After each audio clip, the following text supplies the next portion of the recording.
പൂന്താനം ഇല്ലത്ത് നിന്ന് ഗുരുവായൂർ തൊഴാൻ വരികയായിരുന്നു. സമയം സന്ധ്യ കഴിഞ്ഞ്. ഒറ്റയ്ക്കാണ് യാത്ര. ഗുരുവായൂരപ്പൻ്റെ തിരുനാമങ്ങൾ ഗോവിന്ദ, ഹരേ കൃഷ്ണ എന്നിങ്ങനെ നിരന്തരം ജപിച്ചുകൊണ്ടാണ് നടക്കുന്നത്. കയ്യിലൊരു ചെറിയ വിളക്കുണ്ട്. മറുകൈയിൽ ഒരു ഓലക്കുടയും.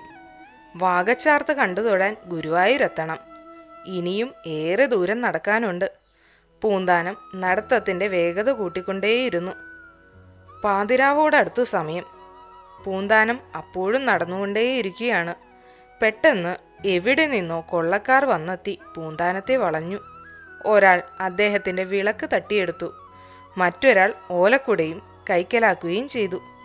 മറ്റൊരാളാകട്ടെ പൂന്താനത്തെ ചുറ്റിപ്പിടിച്ച് ഒരു മരത്തോട് ചേർത്ത് നിർത്തി. തിളക്കമുള്ള ഒരു ഘടാര പൂന്താനത്തിൻ്റെ നേർക്ക് കാട്ടി. താൻ ഭക്തിപൂർവ്വം ആരാധിക്കുന്ന ഗുരുവായൂരപ്പൻ ആപത്തിൽ നിന്നും തന്നെ രക്ഷിക്കുമെന്ന് പൂന്താനത്തിന് വിശ്വാസമുണ്ടായിരുന്നു. എങ്കിലും തൻ്റെ ജീവിതം ഒടുങ്ങാറായി എന്ന് അദ്ദേഹത്തിന് തോന്നിത്തുടങ്ങി.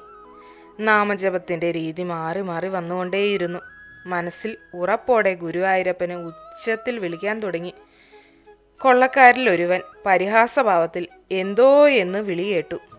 കോഴിക്കോട് സാമൂതിരിയുടെ മന്ത്രിയായിരുന്ന മങ്ങാട്ടച്ചൻ ആ സമയത്ത് കുതിരപ്പുറത്തു കയറിയിരുന്നു അവിടെ എത്തി. തുടർന്ന് കുറേ നേരം അവിടെ മങ്ങാട്ടച്ചനും കൊള്ളക്കാരും തമ്മിൽ വലിയ കോലാഹലമായിരുന്നു.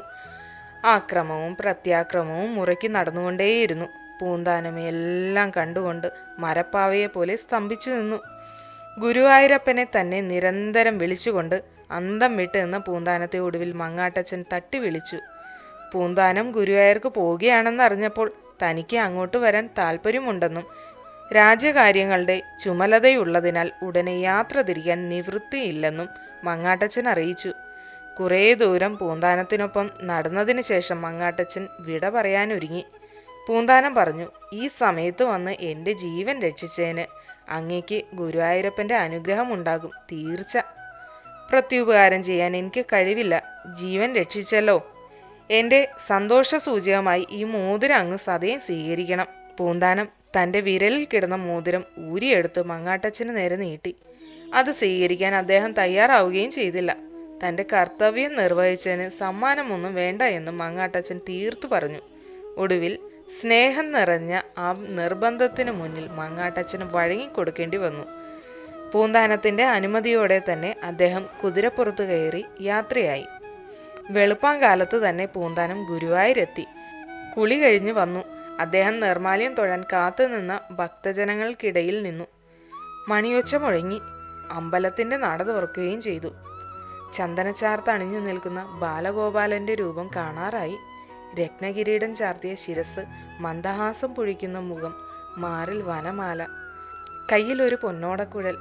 മഞ്ഞപ്പട്ടാട ചാർത്തി നിൽക്കുന്ന ബാലമുകുന്ദനെ കണ്ട് ഭക്തജനങ്ങൾ ഹരേ കൃഷ്ണ എന്നിങ്ങനെ വിളിച്ചു കൈകൂപ്പി വണങ്ങി. തലേന്ന് അണിയിച്ചിരുന്ന മാലകൾ പൂജാരി എടുത്തു മാറ്റിക്കൊണ്ടേയിരിക്കുന്നു. സ്വർണ്ണാഭരണങ്ങൾ ഇളക്കിയെടുത്തു ഭദ്രമായി വെച്ചു. മഞ്ഞപ്പട്ട് അഴിച്ചു മാറ്റി. ചന്ദനച്ചാർത്ത് കുറേശ്ശെ ശ്രദ്ധയോടെ ഇളക്കിയെടുത്തു. കോവിലിൽ നിന്ന് പുറത്തു വന്ന് ചോദിച്ചു, പൂന്താനം നമ്പൂതിരിയുണ്ടോ ഇവിടെ? ഇത് കേട്ട് പൂന്താനം മുൻപിലെത്തി. പൂജാരി അല്പം ചന്ദനവും ഒരു മോതിരവും കൂടി പൂന്താനത്തിന് നൽകി. എന്നിട്ട് പറഞ്ഞു, രാത്രി എനിക്ക് സ്വപ്നത്തിൽ ഗുരുവായൂരപ്പൻ്റെ ദർശനം ഉണ്ടായി. ഭഗവാൻ എന്നോട് പറഞ്ഞു, വിഗ്രഹത്തിൽ ഒരു മോതിരമുണ്ട്, അതെടുത്ത് പൂന്താനത്തിന് കൊടുക്കണമെന്ന്. സ്വപ്നമല്ലേ എന്ന് കരുതി ഞാൻ അത്ര കാര്യമാക്കിയൊന്നും എടുത്തില്ല. പക്ഷേ വിഗ്രഹത്തിൽ പുതിയ മോതിരം കണ്ടപ്പോൾ സ്വപ്നത്തിലെ നിർദ്ദേശം അനുസരിക്കേണ്ടതല്ലേ എന്ന് എനിക്ക് തോന്നി. താൻ കഴിഞ്ഞ രാത്രിയിൽ മങ്ങാട്ടച്ചന് സമ്മാനിച്ച മോതിരം മേൽശാന്തിയിൽ നിന്ന് കിട്ടിയപ്പോൾ പൂന്താനം അമ്പരന്ന് നിന്നു. തലേ രാത്രി മങ്ങാട്ടച്ചനായി വന്നത് ശ്രീ ഗുരുവായൂരപ്പൻ തന്നെയായിരുന്നു എന്ന് പൂന്താനത്തിന് മനസ്സിലായി. പൂജാരി ചോദിച്ചതിന് മറുപടിയായി നടന്ന സംഭവമെല്ലാം പൂന്താനം വിവരിച്ചു കൊടുത്തു. അവിടെ കൂടിയുന്ന ഭക്തജനങ്ങൾ പൂന്താനത്തിൻ്റെ ഭാഗ്യത്തെ പ്രശംസിച്ചു.